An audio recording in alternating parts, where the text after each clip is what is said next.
Olá, boa tarde a todos. Boa tarde, professora. Estamos Boa aqui dando tarde. início. Boa tarde.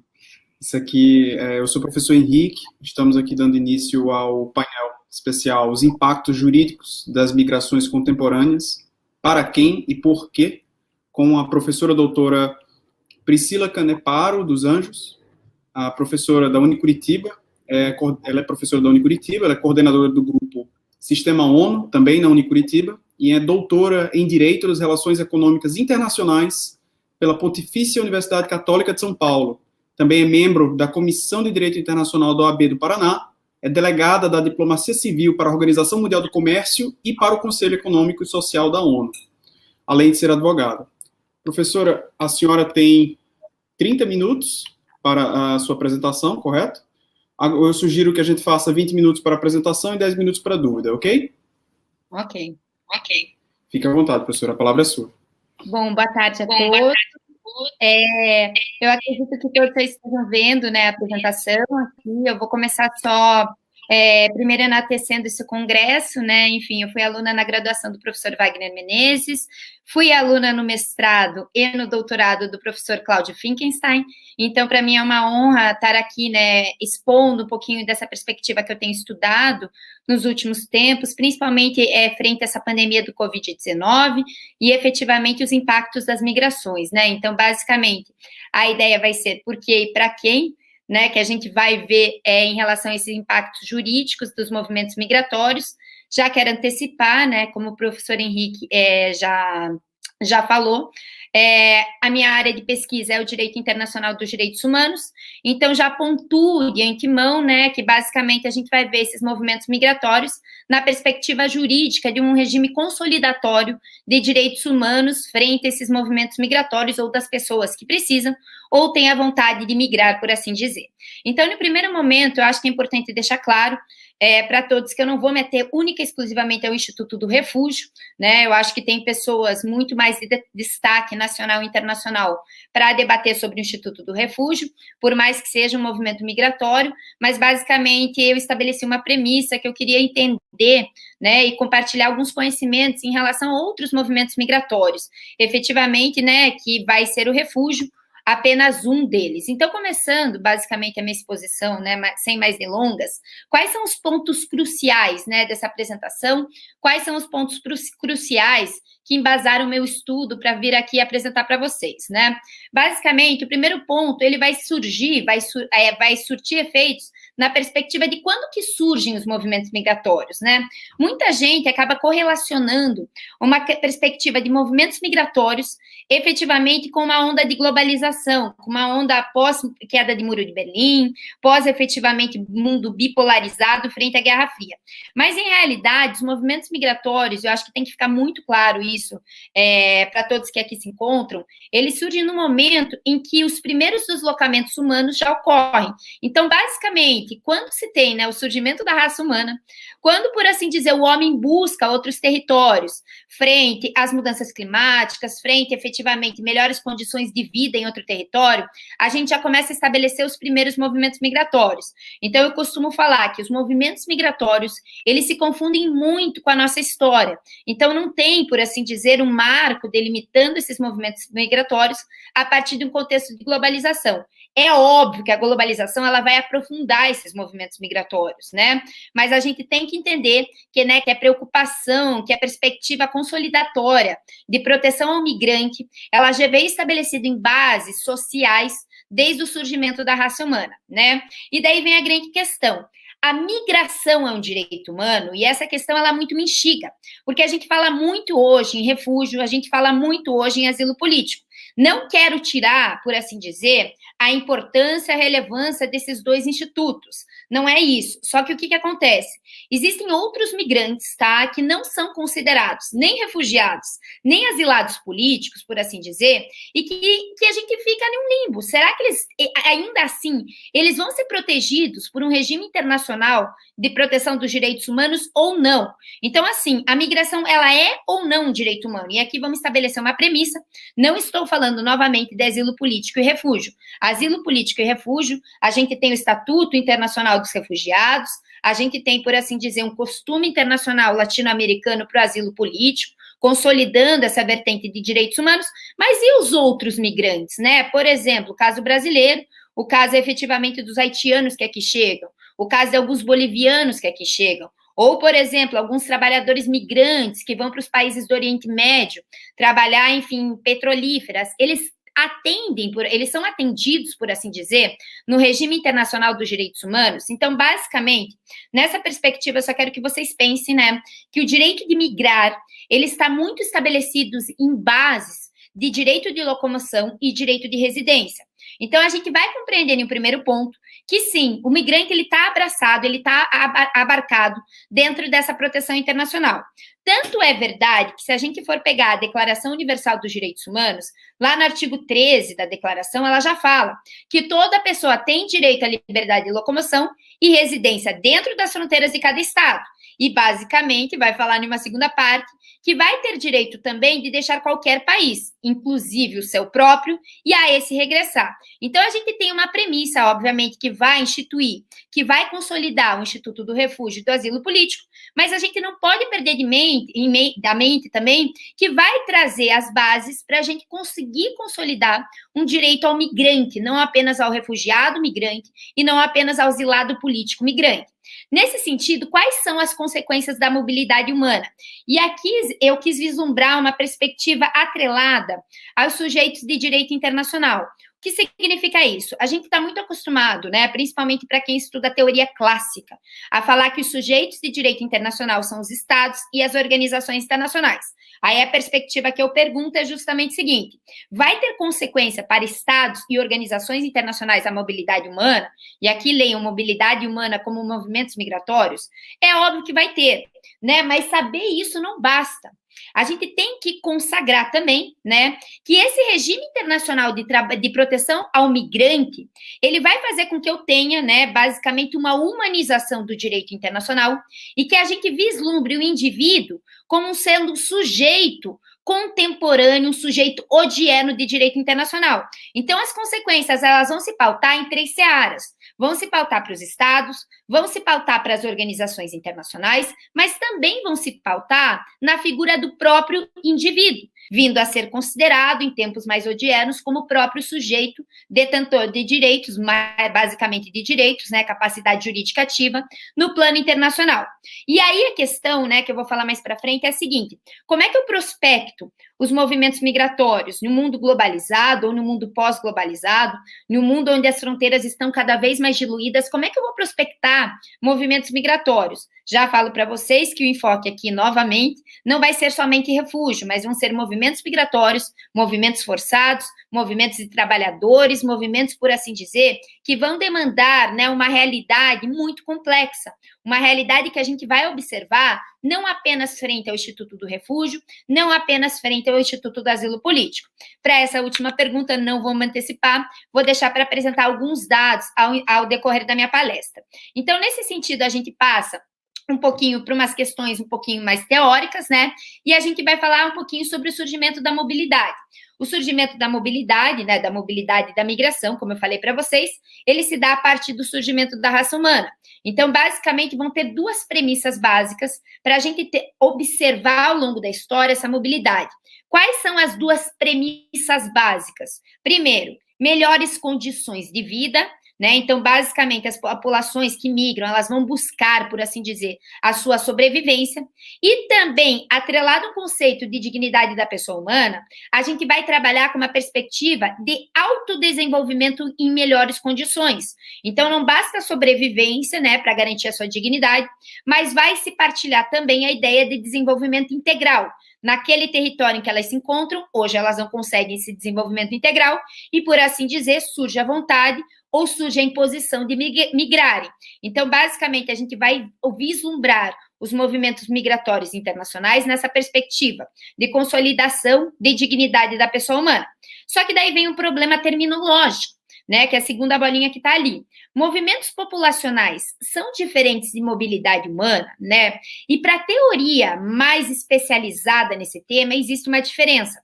Basicamente, os movimentos populacionais, eles vão ocorrer tanto em âmbito nacional quanto em âmbito internacional. Mas a mobilidade humana, ela vai garantir, por assim dizer, uma congregação, né, basicamente, de todo tipo de deslocamento humano. Então, é como se fosse a mobilidade humana muito mais agregadora de institutos do que o próprio dos movimentos populacionais. Então, a gente vai compreender na mobilidade humana, basicamente, a imigração, a emigração, os asilos, os movimentos forçados e outros que, porventura, a realidade venha nos apresentar. Então, assim, por mais que a gente utilize a palavra movimento populacional, a palavra jurídica adequada para congregar institutos jurídicos vem a ser mobilidade humana, né? Então, pela doutrina mais especializada, é isso que eles trabalham.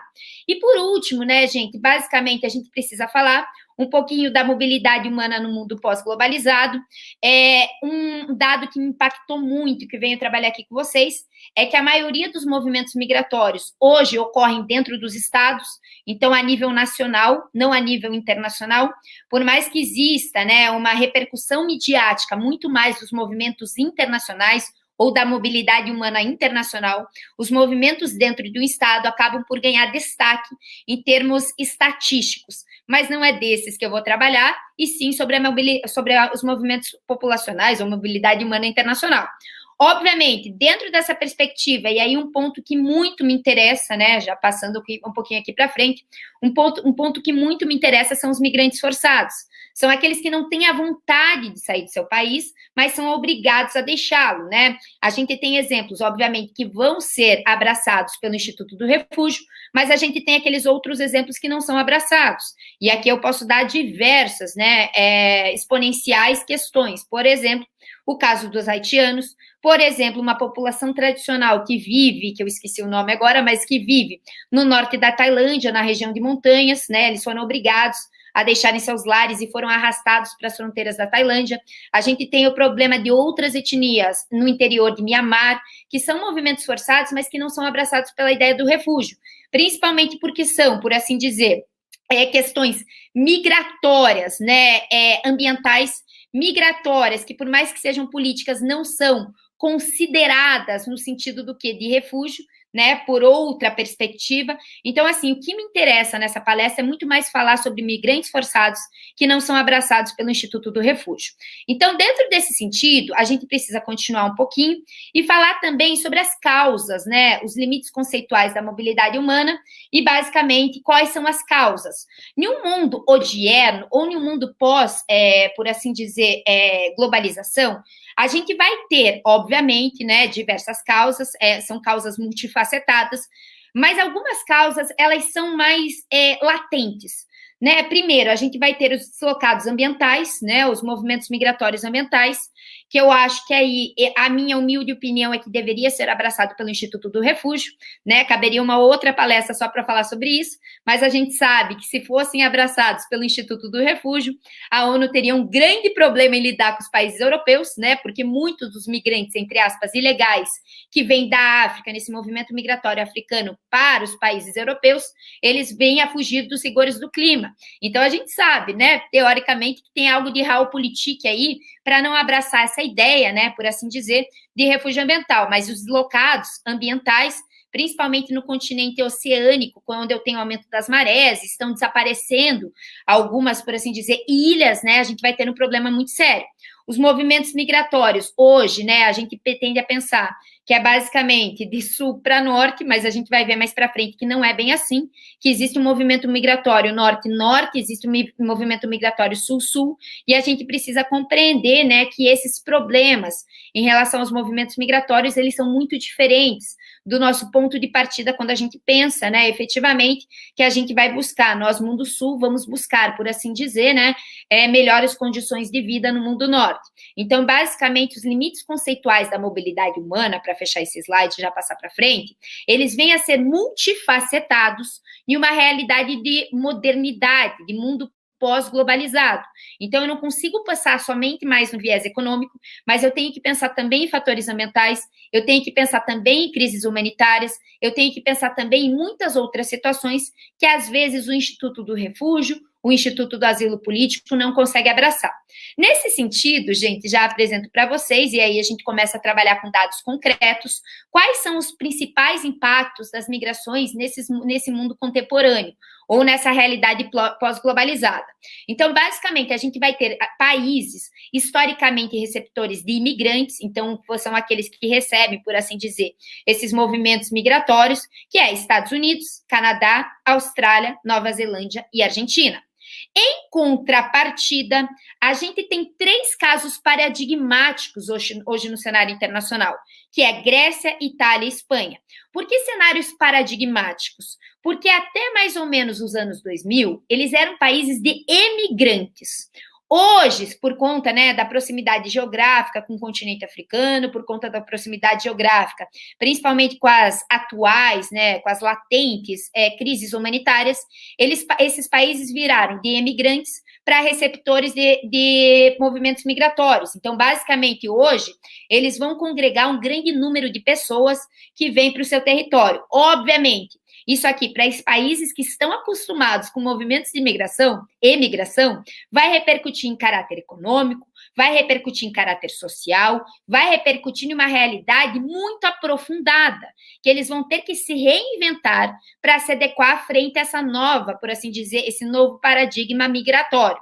Aí a gente tem o continente africano, né? O continente africano aqui eu não vou delimitar a região, mas trabalhado numa perspectiva global, né? A gente vai ter o quê? A gente vai ter um histórico de migração, desde o período efetivamente de colonização, até o período pós-colonização, até neocolonização. Basicamente, os africanos, todo mundo sabe, né? Enfim, é hollywoodiana a temática, né? Os movimentos migratórios da África saem principalmente para a Europa em busca de melhores condições.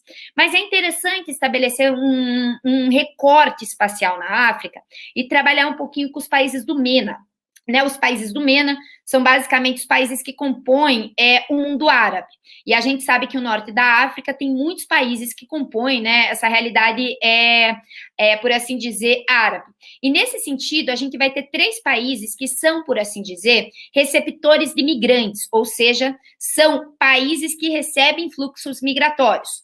Turquia, Jordânia e Marrocos, né? Não é refúgio, tá? São trabalhadores que visam, por assim dizer, são migrantes que visam trabalho, então são trabalhadores migrantes nessas regiões, né? A gente sabe que a Jordânia é um país relativamente estabilizado naquele contexto de Oriente Médio, a gente sabe que o Marrocos é um dos países que mais se desenvolvem hoje nessa premissa, efetivamente, de África, e a Turquia, né, por estar metade no mundo ocidental, metade no mundo oriental, acaba por abarcar todo aquele movimento migratório, é um caso muito paradigmático, que acaba por abarcar todo aquele movimento migratório que vem do Oriente, né, mais especificamente do Oriente Médio. A Turquia é um caso muito, muito peculiar, né, justamente por conta dessa localização geográfica e por ela receber fortes influxos migratórios, ela tende a não entrar na União Europeia, porque a gente sabe que a União Europeia tem um livre trânsito de pessoas, então, por conta desses movimentos migratórios, um dos pontos que interessa aqui para a gente falar é justamente essa questão, né, a questão efetivamente da Turquia abarcar fluxos migratórios, influxos migratórios, então ela tende a não entrar na União Europeia. Os estados do Golfo Pérsico, tá, já caminhando para o final, os estados do Golfo Pérsico, basicamente, eles também são receptores de migrações temporárias, de migrantes trabalhistas, basicamente, para trabalharem nas grandes plataformas de petróleo, no ramo petrolífero. Então, pouca gente sabe, né, mas países como Catar, como Emirados Árabes Unidos, eles vão receber um forte influxo migratório, justamente por conta dessa capacidade de extração de óleo, dessa extração de petróleo. Mas esses países também abarcaria mais uma palestra para falar sobre isso.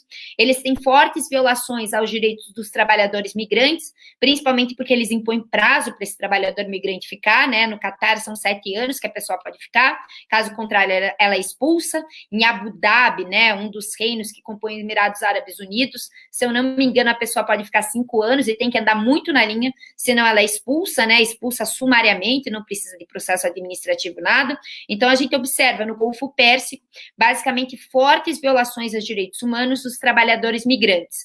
E no Irã, né, aí é uma perspectiva bem interessante, A gente pensa no Irã e a gente pensa que as pessoas querem sair. E é muito pelo contrário, as pessoas querem ir para o Irã.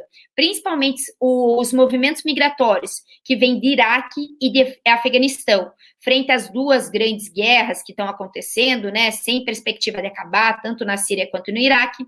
Quem recebe esse alto influxo migratório é o Irã. Então, por isso que a gente vê, né, algumas questões atreladas também a uma instabilidade diplomática entre Irã e Estados Unidos. Então, basicamente, as pessoas não estão felizes com a intervenção norte-americana ou estadunidense no Iraque, e elas acabam fugindo para o Irã, né? E o Irã as recebe, tá? Não é muito difundido isso na mídia, mas basicamente o Irã as recebe de maneira definitiva, né? E não tem, assim, por assim dizer, por mais absurdo que soe, frente ao trabalhador migrante, frente a esse movimento migratório, o Irã não é um país historicamente violador, né? Em outros quesitos, caberia outra palestra, mas aqui não. E só para acabar, né, eu vou falar um pouquinho sobre os cenários prospectivos, eu tinha mais algumas coisas para falar, mas o tempo é curto. Cenário prospectivos dos movimentos migratórios, como é que a gente pode analisar, né? Fora de refúgio, fora, por assim dizer, do Instituto do Asilo Político, mas focando assim no gênero. Como é que eu observo os movimentos migratórios para conseguir compreender o mundo que vem nesse cenário pós-pandêmico? Primeiro, né, mudanças climáticas, como eu já antecipei para vocês, com certeza vai ser um problema muito sério, né, principalmente para esses altos influxos migratórios. A gente já observa essa realidade no Brasil, por conta dos migrantes haitianos, né, que tem uma previsão específica lá na nossa lei de imigração, lei 13.445, mas existem outros países no mundo que também estão, por assim dizer, recebendo esses fluxos migratórios. Segundo, né, os conflitos sociais não solucionados e ainda sem previsão de solução. Sudão, né, Sudão e Sudão do Sul. O Sudão e Sudão do Sul, essa informação acho que é muito importante. Eles têm dois problemas abraçados em uma mesma realidade. O problema da guerra e o problema efetivamente do quê? O problema também ambiental, né? Uma região desertificada e cada vez mais sofrendo com os rigores do clima. A gente vai ter as primaveras árabes, né? Que para mim foram invernos árabes, né? Não foram primaveras nem outonos, elas repercutiram em governos autoritários, elas repercutiram ainda mais em violações de direitos humanos em ambiente desses territórios. Só ver o caso da Tunísia, só ver o caso do Egito, né? Própria Síria, enfim, vai repercutir em movimentos migratórios.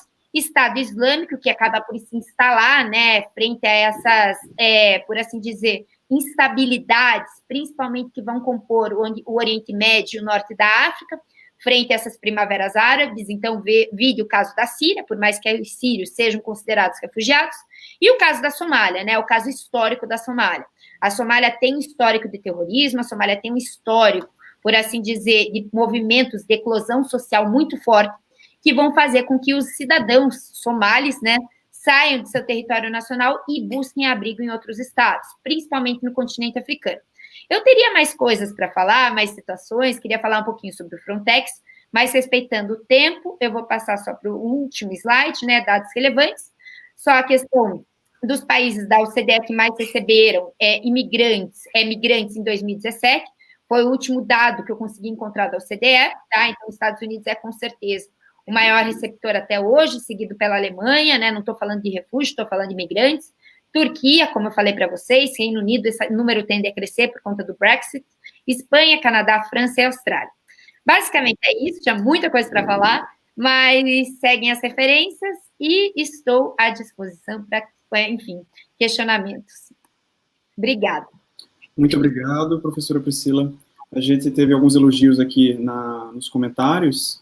Agora, eu não posso deixar de trazer uma dúvida minha, uma inquietação, que inclusive estava conversando isso na mesa do Direito do Mar.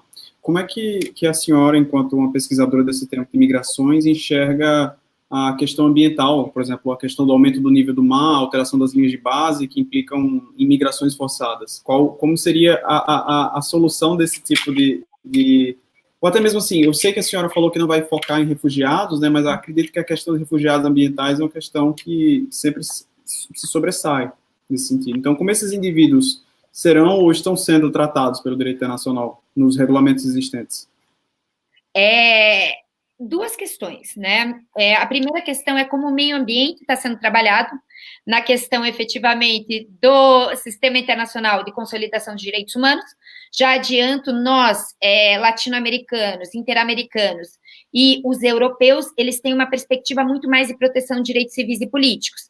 A África, em contrapartida, já consolidou no artigo 24 da Carta de Banjul, né, o meio ambiente como um direito humano, passível, por assim dizer, de ser protegido e de ser demandado na Corte Africana, na Comissão Africana e na Corte Africana. Em contrapartida, nós não temos esse histórico cultural, nós não temos esse cuidado com o meio ambiente.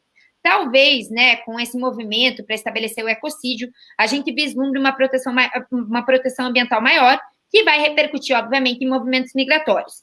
O refúgio ambiental, ao meu ver, né, eu já fiz um estudo mais acurado sobre isso, mas o refúgio ambiental, ao meu ver, é um problema político, né, porque se a gente reconhecer, se a ONU reconhecer o refugiado ambiental, enfim, alguns países da Europa vão ter um grande problema. Eu não vejo como problema, né? Eu vejo como dívida histórica, mas os países da Europa vão ter um grande problema, porque alguns, né, imigrantes ilegais, entre aspas, 10 aspas aqui, né, africanos teriam direito a esse refúgio.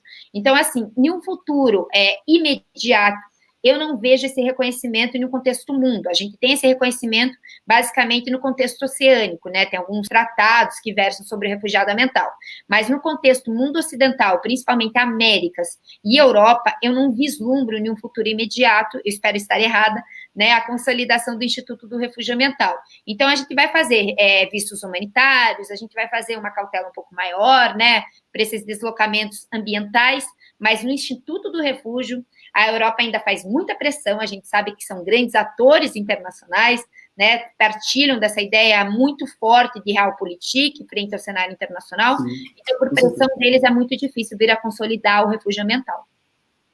Certo. Eu agradeço demais a sua palestra, professora, foi muito clarificante, eu acho que, de fato, é um tema que foi muito bem tratado, a gente vê muitas discussões sobre esse assunto de forma mais superficial, a senhora, de fato, mergulhou profundamente. A gente tem mais algumas dúvidas aqui nos comentários, o que eu pediria, né, para a senhora seria, por favor, ir nos comentários, seja no link do YouTube, talvez tentar responder alguns dos colegas, porque o pessoal da administração está pedindo para a gente encerrar, para já passar para os próximos convidados. Muitíssimo obrigado pela sua apresentação, professora, foi uma satisfação ouvi-la.